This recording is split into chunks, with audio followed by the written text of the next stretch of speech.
We're heading down a dirt road towards an epicentre of Mexico's violence. Right now, this is the only route into the small town of Aguililla in the state of Michoacan. It's trapped between two cartels and cut off from the rest of the state. We've been told that this hillside track is a back way in, but even that's under control. We've just seen in quick succession a checkpoint that we had to pass through with armed guys by the side of the road, a burnt out truck, and then the initials of the Jalisco New Generation cartel actually scrawled on the road itself. There's no real doubt about whose territory we're in.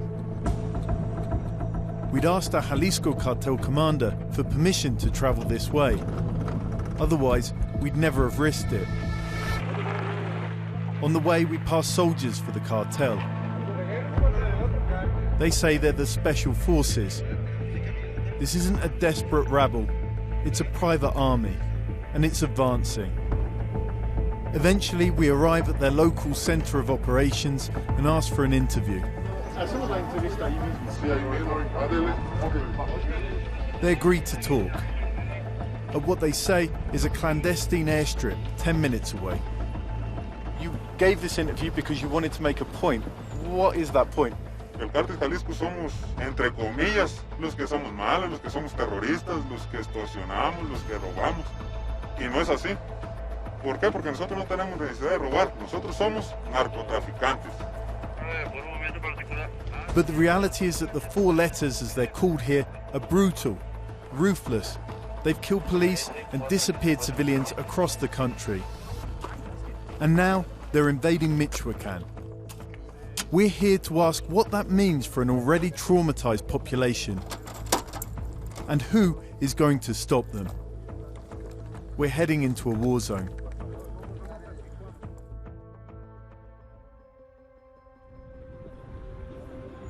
The southwest state of Michoacan is where Mexico's drug war began.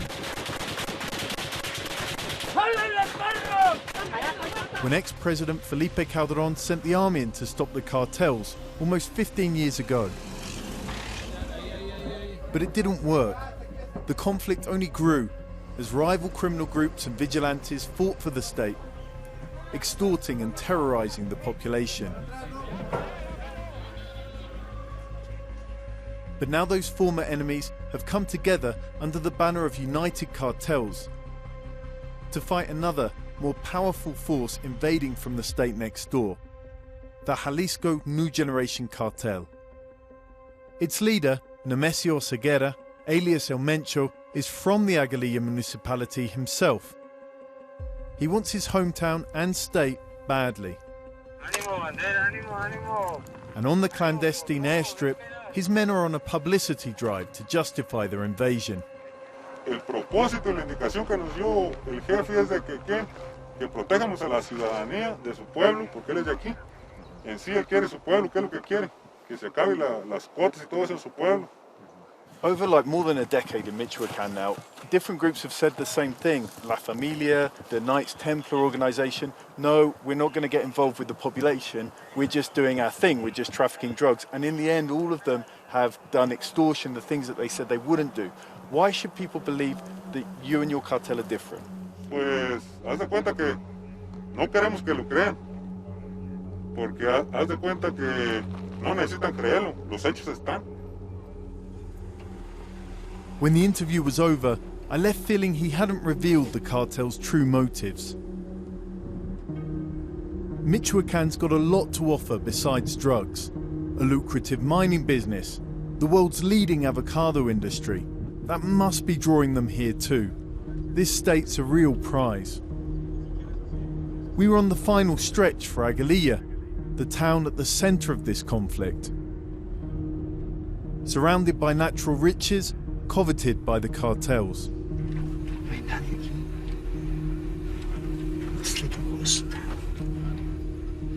It might soon be one. Locals told us that thousands of people have already left, slipping past the siege and away. In the buildings, we saw the scars of the battle between united cartels still here and the advancing Jalisco New Generation forces. You can see the bullet holes in this building. this happened just a week or two ago. That's what people here are saying. So if you come in here, the building got shot up and also this car. At the time of our visit, Jalisco had taken all of the land around the town. Meanwhile, United Cartels had placed a blockade further up the only official road in. Medicine, cooking gas, basic foodstuffs were all scarce. Even petrol had to be smuggled in. This is how you fill up in Aguililla. Businesses are dying. La Perilla Taqueria is just about surviving.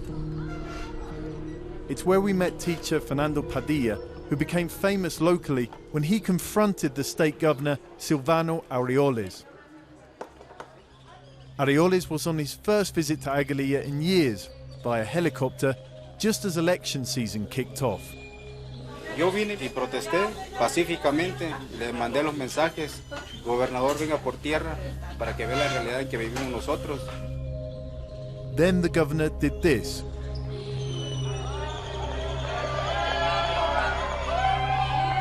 Pensé que iba a dialogar conmigo, pero arremetió contra mí. Al empujarme me dijo, cállate cabrón, y me empujó. Another sign of governmental indifference towards this town and embattled region. It enraged townspeople like Gabriela Carvajal and her sister Daniela, already dealing with their own personal tragedy. Their grandfather had a burst stomach ulcer on the first day of the blockade. They couldn't get him through to the hospital on the other side. He died. When this happened, how did that make you guys feel? What was running through your mind?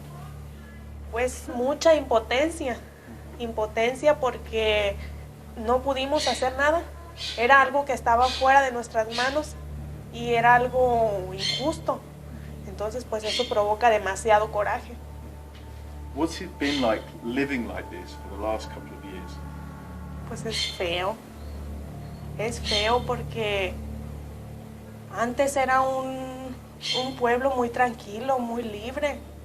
Y ahorita no podemos dejar a los niños porque es el miedo a estar pensando, a estar atentos, a escuchar ruidos porque en cualquier momento pueden tronar balas. That night, we found out what she meant. You can probably hear that. That's the sound of gunfire. We're just outside of the village church. Night has only just fallen and they've started shooting here. A town and region trapped between cartels. Who would come to save them? Perhaps the state security chief, Israel Patron. The next to show up after the governor's failed visit, with a battery of police trucks. We had a couple of questions for him. Pero hay un retén por un grupo en esta dirección. Pasamos por una terracería, hay 3 retenes, otro grupo criminal por ahí. ¿Cómo es que el Estado de Michoacán no tiene estas rutas? ¿Cómo están en manos de criminales? Bueno, estamos aquí precisamente para cubrir esos espacios que hoy tienen grupos de delincuencia organizada. Porque ahora, cuando he estado pasando por años aquí, ha de haber sabido, ¿no? ¿No sabía que había varios retenes de un grupo criminal? Pues me gustaría saber a qué puntos te refieres. Si me pasas las coordenadas en cuanto terminamos la entrevista, podemos verificar. It was bizarre that he claimed not to know about the blockades that he'd come to lift. Muchas gracias. Okay, muchas gracias. But the people here say they're used to the government turning a blind eye. Although there's an army barracks in Aguililla, townspeople say they rarely patrol. And before the security chief's visit, we'd seen no police in the town. Still, he'd promised that the main road would now be cleared. It seemed our ticket out. We set off, relieved not to have to take the mountain track. But it was eerie, all but empty. Lined with burnt fields, bullet-marked road signs, and empty villages. Here perhaps is a vision of Aguililla's future, these ghost towns where all have fled. They've become common across Michoacan as the authorities have ceded ground to the cartels. That you can see on the wall there, it's got the initials of Cartel Jalisco New Generation. lift the bullet hole.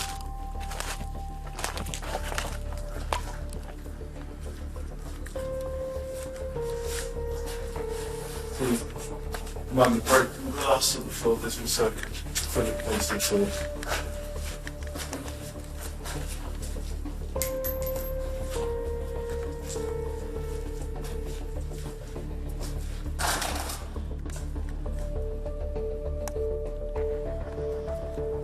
It's pretty unnerving to be here actually, in a completely deserted village in this house. There's no one else around except for us. We just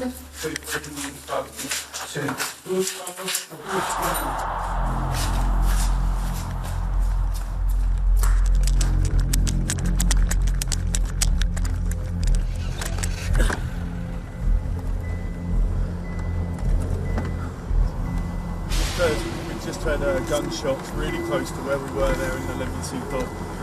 So we're getting out as fast as we can.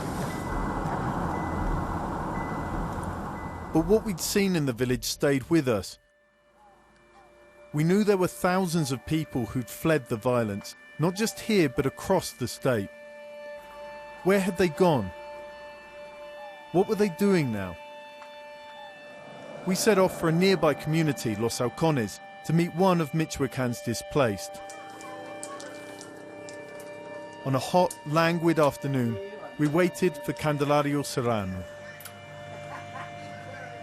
Llegaron tirándonos balazos de lo alto del cerro y pues tuvimos que salir huyendo aquí a este lugar, a esta comunidad.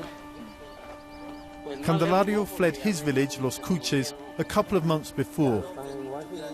Now he's staying with whoever will take him in, 71 years old and suddenly homeless. Ya a mi edad, ¿qué puedo hacer? No sé, tal vez pedir limosna, no me queda de otra.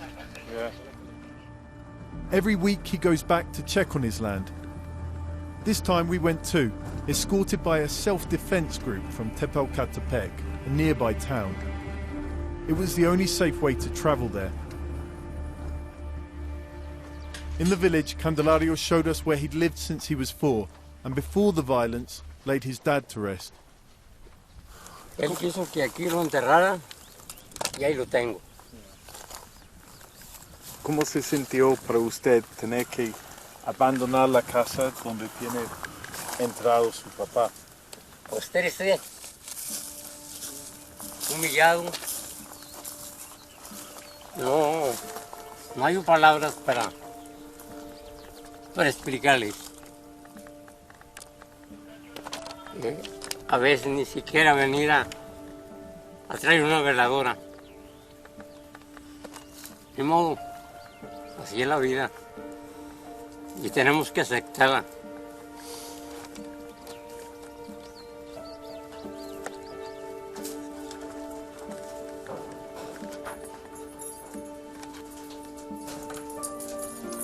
Tenemos que olvidarnos de lo poco que tenemos, nos guste o no nos guste, quieramos o no quieramos. The houses, the church, the village school, all empty. Candelario doesn't think he'll see them full again. Tendrán que transcurrir quizás varios años para que se pueda controlar. Entonces ya en mi caso, yo creo que ya no va a haber que se componga esto.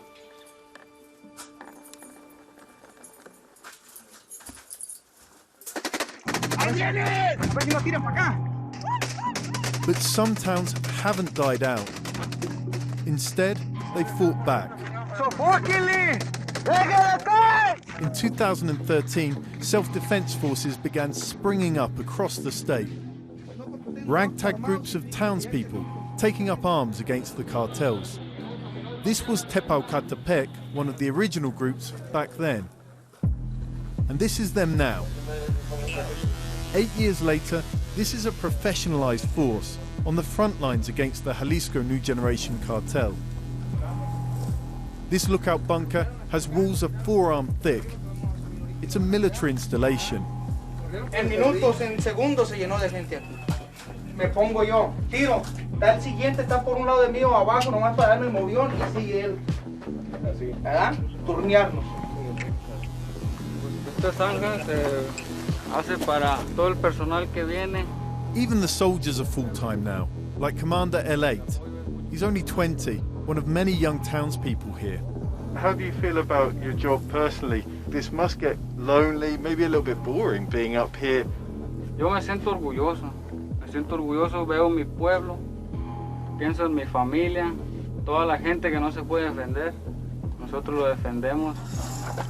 While many other self-defense groups have disappeared, wiped out by the gangs or absorbed into state forces, Tepalcatepec remains. They enjoy strong support from the townspeople. After suffering terror and extortion before, now they live in relative peace. But there are questions about this force and many of Michoacan's other remaining self-defense groups. A lot of people have accused them of getting into the same business as the criminals, drug trafficking. Most flat out deny it, but Commander Sierra is surprisingly frank. De que movemos droga, yo pienso que es una mentira decir que no. Sí movemos droga. Si yo quiero comprar un kilo de coca, metérselo a la batería de una camioneta y mandarlo a Estados Unidos, es mi lucha. So what's the difference between them and the cartels? Crimen, vamos a decir, los carteles te roban, te levantan, te matan, es diferente. Que venga alguien de Tepalcatepec y que diga los autodefensas me extorsionaron, ahí sí no, eso no es cierto, eso no existe. That's a very fine line between legitimate protectors and a criminal group. Even their guns are illegal. Yo en lo particular, las compras en Estados Unidos. ¿Usted cruza la frontera con armas? O otra gente, ¿no? Otra gente. Ya. Y lógico, escondidas. O pues, tienen arreglados también los de la aduana que también les gusta el billete. Yeah. A lot of men with a lot of guns veering towards illegality. The risks seem obvious. During our visit, they pulled this young man off a bus, suspicious of him. Levanta las manos. Están echando mentiras, trae dos credenciales con diferentes nombres. Y la otra es que traen drogas ahí. ¿Qué es esto? ¿Es cocaína o metanfetamina?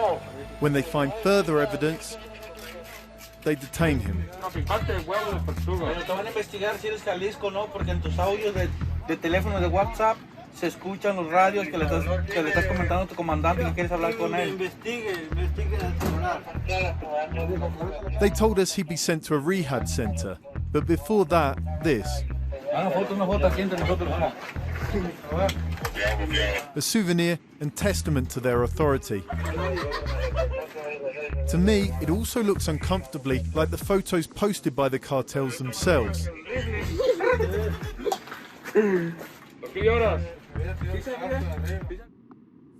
Nothing is black and white here.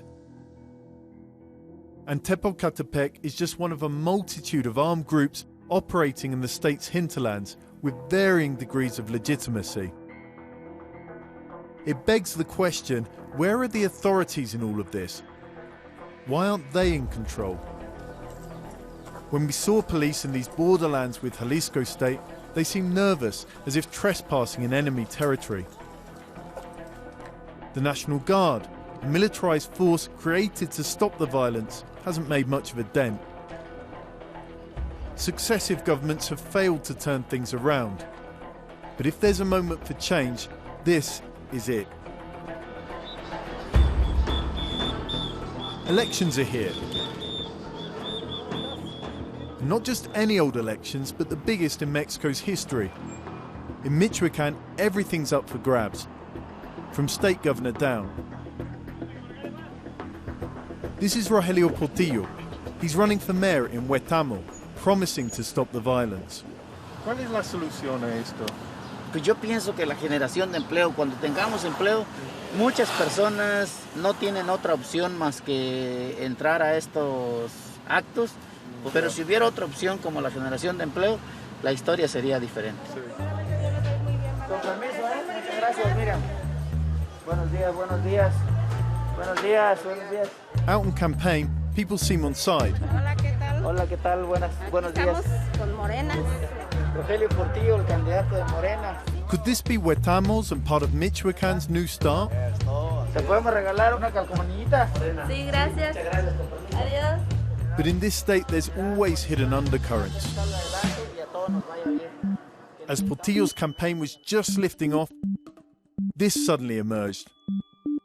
He was wanted by the US Drug Enforcement Agency, the DEA, for alleged links to organized crime.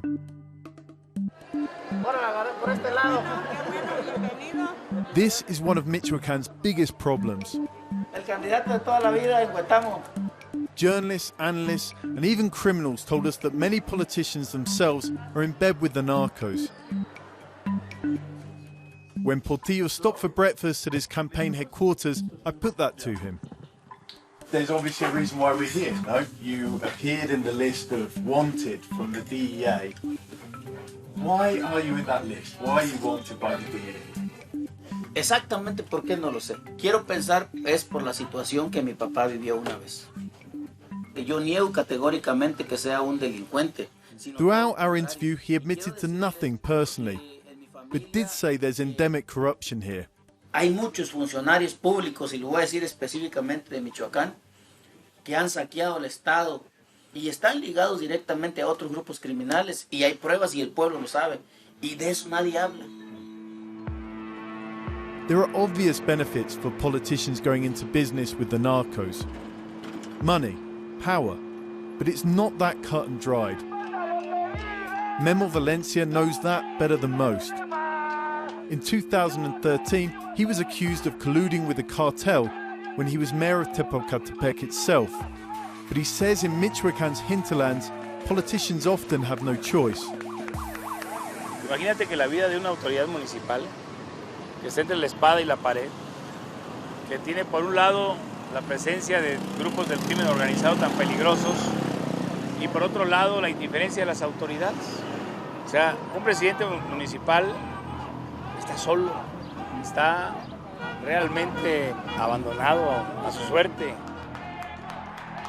Now he's running for mayor of Michoacan's capital, Morelia, saying he'll clear out the criminals there. But after we met him, this happened. ¡Urge una camilla, por favor! ¡Urge una camilla! He wasn't in his truck at the time, but in Michoacan and the other parts of Mexico where gangs dominate, politicians who don't get on side can have a short life expectancy. Ruthless narco armies, rogue vigilantes, helpless or corrupt politicians, and daily tragedies. It's a bleak panorama. For many people, it's made living here impossible. They formed a wave of Michoacan migration, heading all the way to the US border looking for asylum. In the final stop in our journey, we went to the border too to speak to them. But even 2,000 kilometers from the gangs they'd fled, most were too scared to talk. Aquí siéntate, ¿dónde? Only Leticia Alejandre and her family agreed, on the condition that we didn't reveal the city they'd run to. The whole family, including her disabled dad and one-year-old granddaughter, had been sleeping rough in this donated tent for 5 nights before our visit. They fled when a gang came for Leticia's 17-year-old daughter. Hija se la llevaron y pues 3 días duró que se me la secuestraron y la querían poner a vender pues, droga pues. Y pues se lo advirtieron a ella que pues si no hacían lo que ellos decían que ella hiciera, pues nos iban a matar a todos. The family resisted. Then came a last call from one of their neighbors. It was blunt. O se alinean o las mato yo. Así que ustedes decidan. ¿Y qué hicieron en el momento en que terminó esa llamada? Pues luego me puse a temblar y todo, le dije a mi hijo, dije, vámonos, porque va a venir a darme un brazo en la cabeza. nada, sacamos nada, más que agarré mis papeles, eso sí, y pues rápido. ¿Nunca pueden regresar entonces? No, ya no. Aunque estamos un poco sufriendo, pero preferimos mejor así, aquí, que estar allá. We don't know how many people have made this journey from Michoacan to the US border in the 15 years since the drug war began, leaving everything behind. But with peace and security not even on the horizon in their state, they certainly won't be the last.